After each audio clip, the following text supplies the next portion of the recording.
Hi, what ideas do you actually have about school? And what do you think the school of tomorrow should look like? Teachers in German schools are increasingly concerned with the question of what the school of tomorrow and the day after tomorrow might look like, because school development has become one of the core tasks of pedagogical specialists at educational institutions in Germany, at least since the School Development Act was implemented in 2001.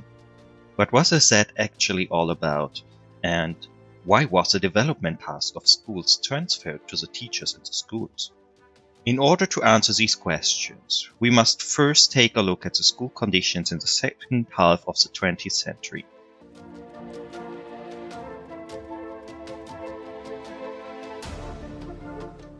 In Germany and in many other European countries, production and value-added processes were largely organized on the basis of the division of labor, geared to mass production for mass consumption, and the educational institutions pursued the general goal of educating people to conformity. I'm even inclined to formulate that the majority of the Western European and North American population was convinced of their social structures and processes. How else can one explain the social shock as a reaction to the first artificial Earth satellite Sputnik 1 launched by the Soviet Union in October 1957? This was a technical and scientific achievement that the others were not believed to be capable of, presumably also because they had not yet been able to record any successes of their own in this respect. Triggered by the Sputnik shock, the most significant attempt to overcome the educational schism was initiated with the educational reform phase in the 2 decades between 1958 and the mid-1970s. Triggered by the launch of the Soviet-Russian satellite Sputnik 1, which began its journey into orbit on October 4, 1957, with a weight of 83.6 kilograms. Not only did a technology race begin between the antagonistic industrial states of the Cold War that had begun in the mid-1950s also intensified in the Federal Republic, with the prognosis of the educational catastrophe formulated in this context, which was generally attributed to a far too low proportion of university graduates. Questions of technologization or mechanization, especially with regard to social and individual prosperity, gained in importance at the beginning of the 1970s. The falling behind of other countries with highly developed technology, especially in space technology, was blamed on an insufficient number of university graduates, especially in the technical field. Consequently, hopes were pinned on technology development, expansion and reproduction of considerable process and economic growth. Under the impression of increased competition, the technology stock and an emergent territorial threat, meaning the construction of the Berlin Wall, for example, the federal government primarily promoted the fields of aerospace, nuclear energy and the military, both financially and in terms of ideas, which resulted in the establishment of a central research policy administration at the federal level and the implementation of numerous large research institutes.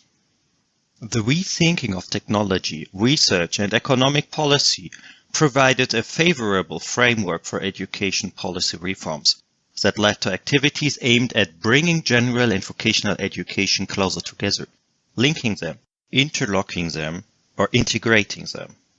The curricular development of double qualifying courses of education within the framework of the vocational college experiment in North Rhine-Westphalia was the concept of choice in order to increase the permeability between the upper secondary level and the tertiary level in terms of an educational policy, and thus to meet the interest of economic policy with regard to the exploitation of talent reserves. Under the leadership of Frederick Blanchard, the development of such courses of education has been justified in terms of educational theory for the vocational college experiment in North Rhine-Westphalia.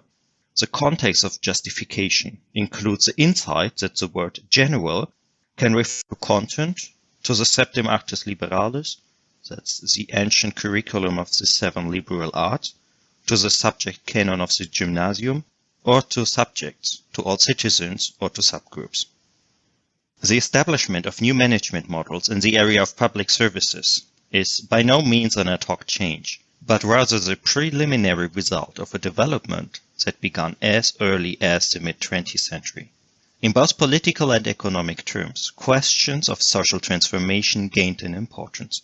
Since the end of the 1940s, questions of technical and technological development and the developing service society has been taken into consideration. In the early 1970s, a discussion on post-industrial society was initiated in the USA, which has been continued more recently with regard to information and knowledge society phenomena. The main issues discussed are the decline in direct production activities in favor of activities in the service sector, the increasing scientification of knowledge relevant to the workspace, the associated change in values, and a new quality of rationing beyond the borders of nation-states, which is resulting in increased competitive pressure across all segments of the economy. At the level of economic policy, these developments find expression in the so-called GATS Agreement, the General Agreement on Trade and Services, which, as an agreement of the World Trade Organization newly founded in 1994, facilitates trade and services in the following areas: postal services and telecommunications, public transport, energy and water supply, health, and education. As a result, the state will no longer be responsible for providing basic services to its citizens in the 144 signatory countries. Instead, corporations, and some of which operate worldwide, will decide on important social services. Rifkin sees the GATS Agreement, the Maastricht Treaty, and the creation of NAFTA, the North American Free Trade Area, as clear signs that global power relations are changing because hundreds of laws that interfere with the free trade of transnational companies become null and void. From the perspective of educational science, the GATS Agreement is important because it makes services that serve to generate education a commodity, that is, in principle, tradable and thus subject to the constitutional logic of commodity rationality. As a result, there is also competitive and rationalization pressure in previous non-profit sectors, which leads to the dissolution of existing work organization structures and processes and the restructuring under cost-cutting aspects. Against the background of this development, the following procedures can be increasingly observed since the mid-1990s. Outsourcing processes, mergers, capital allocations, consolidation measures. We refer to these processes as segregations, which take effect as economic, social, political, etc. implications. As phenomena of these developments arise widespread, call center, shopping center, logistics center, citizens' offices, or even consulting and health centers. The aim is always to reduce overcapacity in terms of efficiency or to ensure more effectively task fulfilling through outsourcing, cooperation, etc. New public management is at first indeterminate in its meaning. Depending on the author, perspective, or theoretical context, the term is used as collective term for different theoretical approaches, buzzword for a generally new paradigm within administrative sciences, or as an element of the change to a postmodern administration. It is thus initially a framework, or framing whose target perspective is directed at a re-regulation as segregation in the labor market, as well as in the education system, which, of course, is also a labor market at the same time. Phenomena of the rethinking that accompanies the implementation of new public management can be found, depending on the context, epistemological interest, and interpretation pattern under the keywords: quality assurance and management, organizational development, standardization, personal development, evaluation, and also under professionalization.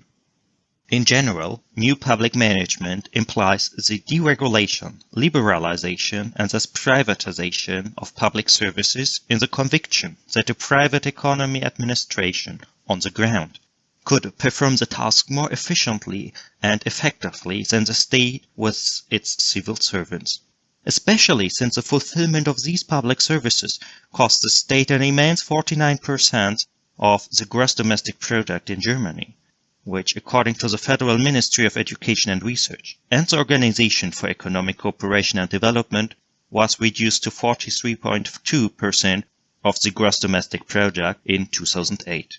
Since the implementation of the new public management and economic policy, the state has been regulating the rules of the game by means of laws and ordinances, but is increasingly leaving the execution and control of these social tasks to privately organized companies or entering into public-private partnerships with them.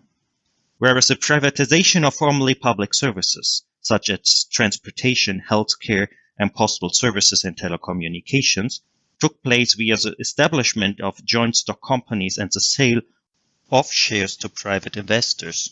Germany opted to initially manage supply and disposal of water, for example, via public-private partnerships, which still adhered to today, particularly for reasons of quality assurance and price stability. In conjunction with political segregations, for example, the release of public education services, and social segregations, for example, the outsourcing of care and education tasks for families, there's a reorganization of the relationship between the community and the private sector, which is represented by the terms education economy, health economy, or social economy, among other things. At the same time, communitarian elements are also finding their way into the private sector. For example, when companies organize summer language schools for children with an immigrant background. The result is a reconfiguration of gainful employment, voluntary and public work, and private reproductive work. In the following, we will take a closer look at how the German education system and how German educational institutions have developed and evolved since the signing of the General Agreement of Trades and Services. Since the end of the 20th century, the conventional organizational principle of public administration was based on Max Weber's bureaucracy model. Against this background, new public management stands for the concrete practical experience that bureaucratically oriented detailed control is no longer suitable for adequately taking into account the relevant social requirements. By the end of the 20th century, the bureaucratic organizational structure had itself become a problem. New public management stands for corresponding attempts at a solution. The old and new model differ, for example, in that input orientation is replaced by output orientation via project definitions and budgeting. That means, for example, that teachers no longer receive a budget per se to fulfill their task. For example, for equipping laboratories and subject rooms, but have to legitimize and acquire the financially required funds via formal project applications. Separation of subject and resource responsibilities is furthermore replaced by a decentralized responsibility in the subject areas. For example, that the qualification of teachers no longer defines the scope of tasks, but that subject areas, departments, and educational pathway conferences become independent work units that assume responsibility, coordination, implementation, and evaluation of the tasks assigned to them. To this end, target formulations and descriptions of results, instead of rules, are agreed upon between the independent work units and the project sponsors for the purpose of organizational control. Since then, for example, schools have concluded target and performance agreements with the higher school supervisory authority, that's the Ministry of Education, and internally, the independent work units, also departments, divisions, educational program conferences, conclude target and performance agreements, for example, with the school conference in accordance with the paragraph 65 and 66 of the school law, which is chaired by the school management. Formalized documentation of activities is no longer required in favor of controlling departments to ensure contextual control, which are often commissioned externally by the ministry to evaluate the agreed goals and performance. But PISA and the central A-level also represent instruments of performance control. The official channels are replaced by contract management or target agreements between independent work units, so that the public state responsibility of risk is transferred to the independent work units and thus subsidiarily to the individuals. And the largely absent strategy management becomes indispensable due to an explicit commitment to competition and customer orientation. That means, in particular, that the students as customers move into the center, which institutionally leads to competitive courting of students, whereupon educational institutions have to deal with questions of marketing the concepts and ideas. And with regard to pedagogical professional work, customer orientation implies a focus on the needs of the students, so that student orientation takes on a specific significance, which I will discuss in more detail in a further contribution. In order to implement the aforementioned change in the education system, the State Parliament of North Rhine-Westphalia passed along the further development of schools in 2001, also known as the School Development Act, which in principle allows for model experiments and the independence and autonomy of schools, for the further development of the school system and personal administration, personal management, and material resource management, as well as to make independent decisions in the organization and design of lessons, and to test new models of school participation and staff representation. The change require, above all, a pedagogical professionalism of a new quality in order to be able to meet the new conditions, especially since the Standing Conference of the Ministers of Education and Cultural Affairs of the states in the Federal Republic of Germany adopted an agreement on standards for teacher training in 2004. With the standards for teacher education, the Standing Conference of the Ministers of Education and Cultural Affairs of the federal states in the Federal Republic of Germany defines requirements that teachers are expected to meet. The Standing Conference of the Ministers of Education and Cultural Affairs refers to the educational goals formulated in the school laws of the federal states. The professional profile described in the joint declaration of the President of the Standing Conference of the Ministers of Education and Cultural Affairs of the states and the chairpersons of the Teachers' Associations corresponds in October 2000 to the school objectives described there. There it states, among other things, under point 5, teachers participate in school development, in sharing a school culture that promotes learning and a motivating school climate. This includes a willingness to participate in internal and external evaluations. With the legal foundations for the implementation of the ideological historical intentions associated with the new public management, social structures and processes have consequently been unleashed that call for an autonomous rethinking of the school of tomorrow and the day after tomorrow. The German educationalists Ingrid Liesop and Richard Thüsinger took this challenge as an opportunity to take a look at the released forms of pedagogical work in a volume published in 2011 with the title Die neue Stufe der Schulentwicklung, Wege kollegialer Erfolgssicherung, the new stage of school development, ways to ensure collegial success, and to show, by way of example, which potentials could be perceived for the design of educational institutions through a new public management. Thus, you formulate that manifestations of new public management, such as global budgeting, controlling, citizens, customer, and team orientation, contract and arbitration management, prove to be open to design compared to the above views of the state. This offers opportunities for school development, but does not rule out conflicts. Among the design areas, they include management, leadership, organizational design, human research management, quality management, curriculum revision, communication, consulting, financing and controlling, and networking. This list reflects the recourse to business organization theory, which has also become common in the education sector since the beginning of the 1990s. This is related to the general pressure to rationalize and the emerging financial bottlenecks, but also to something like a general socio-political orientation towards economic thought patterns and language styles, as I have described above.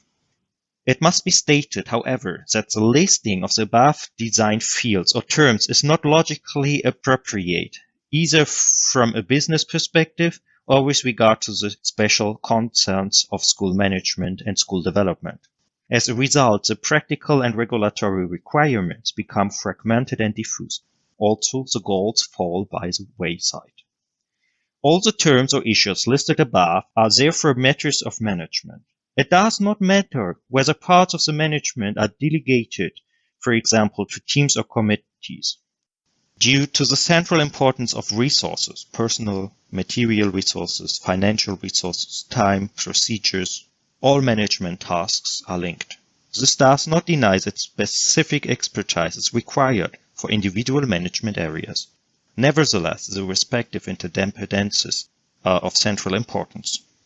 It's essential that management includes the totality of tasks and their efficient control and realization, and it's not an area of design alongside others.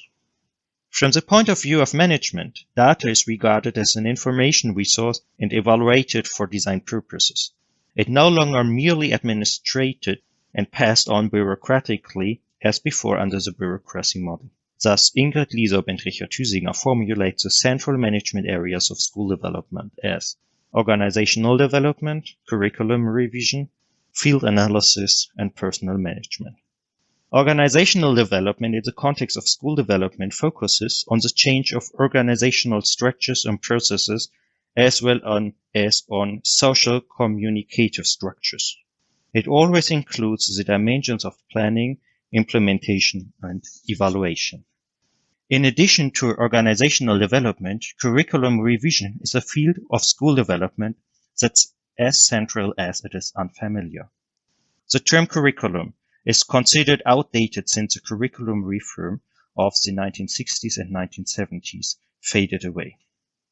However, it's not without reason that the term became common in the context of considerations about overall forms of education.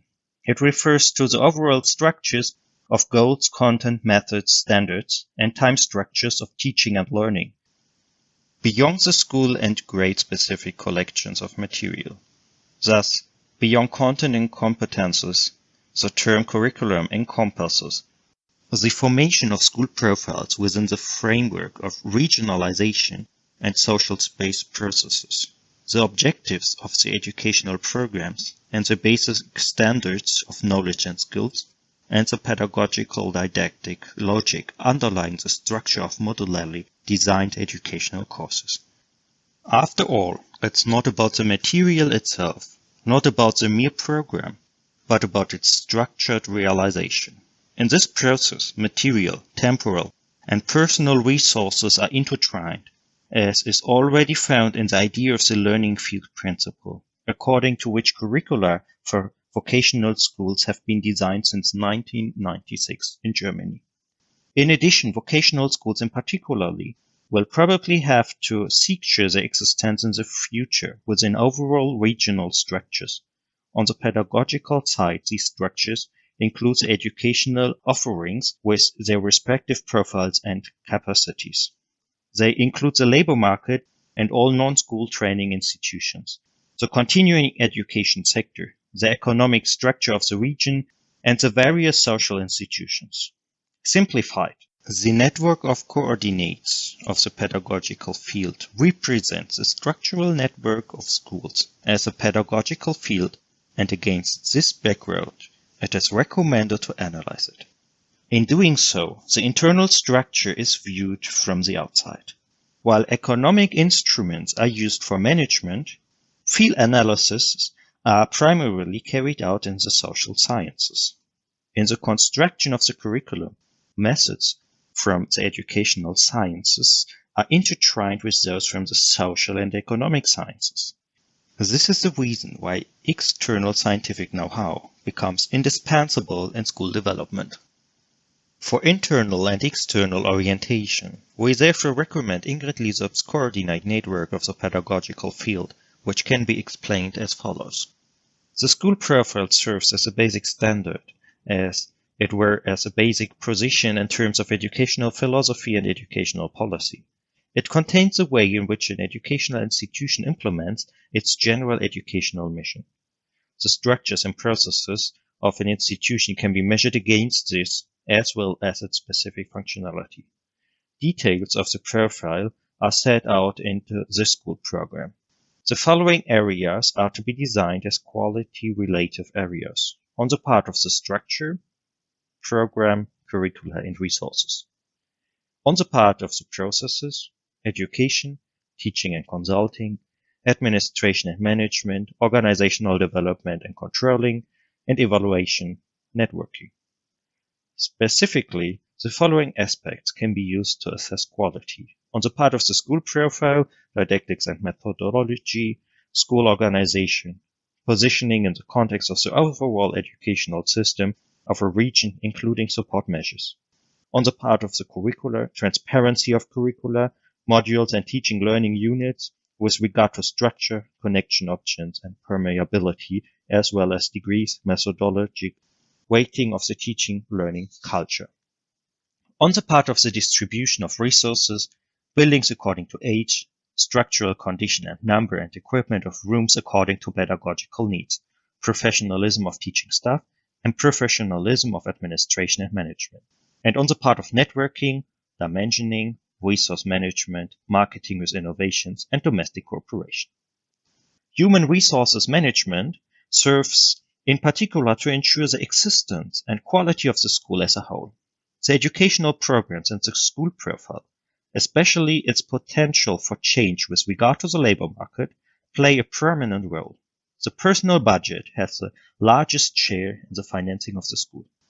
Whereas in the past, positions were allocated in correlation to hourly tables and student numbers, schools today tend to receive a global personal budget, the efficient use of which depends on optimization. This is the internal optimization of the factor combination of educational programs, student numbers, and school profile. In simplified terms, it's important to realize the school profile or the range of tasks of the school as cost efficiently as possible in terms of personnel. Essentially, human resources management at schools comprises two areas. One area deals with workforce planning, where quantitative and qualitative aspects, meaning subject combinations, practical experience, and additional certifications, must be intertwined. The other area is workforce planning. Under the condition of the new public management, the autonomous or independent school, the schools will have to regulate the staffing to a large extent themselves, as instruments are discussed and partly used. A flexibilization of the wage and salary structure, a flexibilization of teaching hours, and the use of the monetary advantage of vacancies, working time models, the change of teaching and learning structures, and curricular reorganizations. Of these 6 instruments, Ingrid Liesop and Richard Hüsinger recommend only curricular reorganizations and modified work schedules without qualification and restriction in terms of maintaining pedagogical professionalism.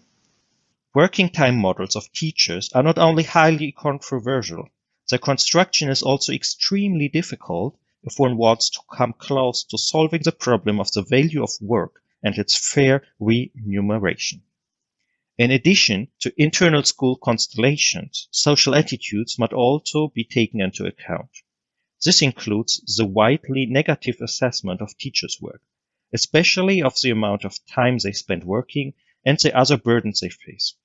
Insofar as the school administration, in conjunction with politics and public awarenesses, does not solve the problem of working hours, individual relief mechanisms emerge.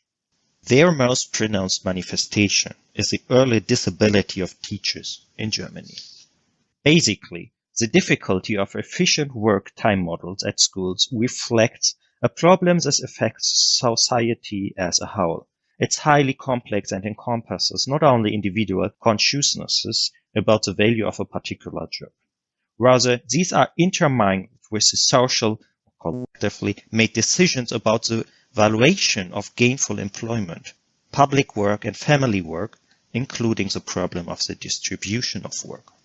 even if the complexity of the problem points to the fact that it is ultimately a matter of ethical questions of political design. Schools are confronted with the task of dealing with working time models as part of the development work. More and more states have moved to require schools to have a school program in their school legislation. This is much more than a business card. In the course of granting autonomy, the school program serves as a legitimizing basis for the allocation of resources. In the future, this will be done in conjunction with the school program and evaluation, which are to be related to each other. To summarize, Ingrid Liesop and Richard Thüsinger therefore name the following program points as a compulsory canon for school development. First, schools shall independently define, evaluate, and update their particular goals, focal points, and forms of organization to the basis of the statutory educational mandate. Second, the school program shall describe the special learning requirements of the pupils and how such requirements are related to the regional and social environment of the school. Third, the school programs shall outline which content-related and organizational methods are constant to meet the prerequisites of the sense of promoting and integrating. Fourth, the school programs shall provide information on how development goals and guiding ideas of the pedagogical work are coordinated with the activities of the school and the persons working in it. Fifth, the school program shall identify areas of emphasis in the curricula, in the degrees, and in other educational work. And sixth, the school program designates qualification levels and degrees. In summary, the authors state that the new stage of school development also demands a new quality from school programs. Literally, they say, the new school programs are the result of a process of school development that brings goals and implementation paths into an efficient fit step by step. School programs can therefore be formulated, at least finally, only at the end of restructuring processes. However, the real history shows that the ideological intention of new public management and the areas of design freed up by new public management have hardly been shaped autonomously or independently by German educational institutions to date.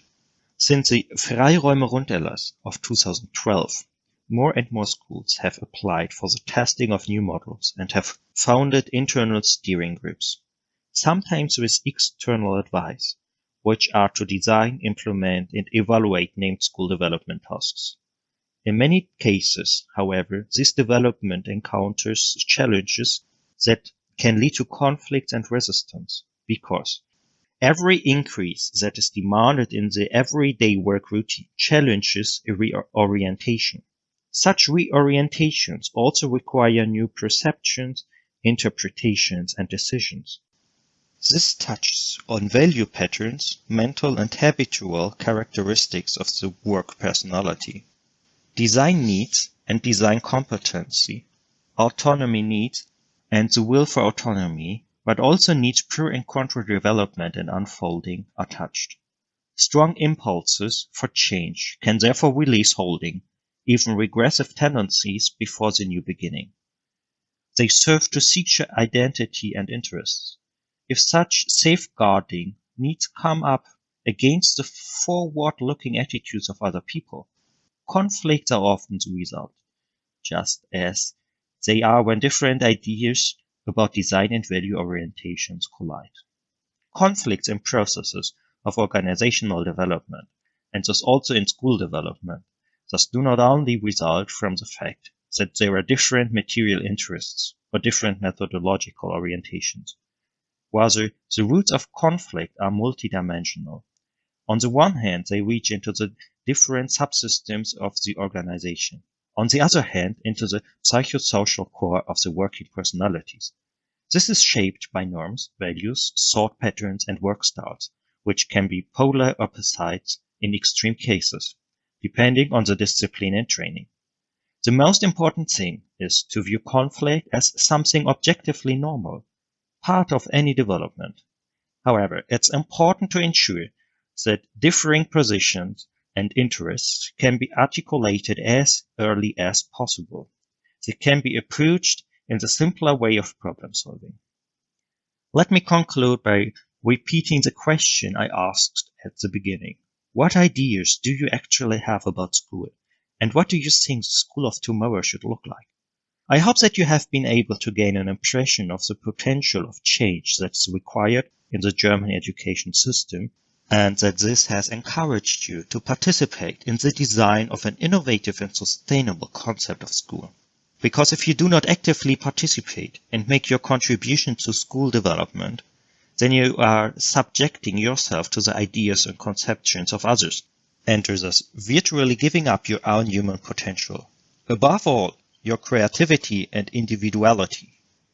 In my next contribution, I will discuss how curricula can be designed in a subject-oriented way, and what scope the exemplary has as a principle of knowledge in the curricular and didactic design of pedagogical concepts. Feel free to tune in again for that, and until then, stay healthy.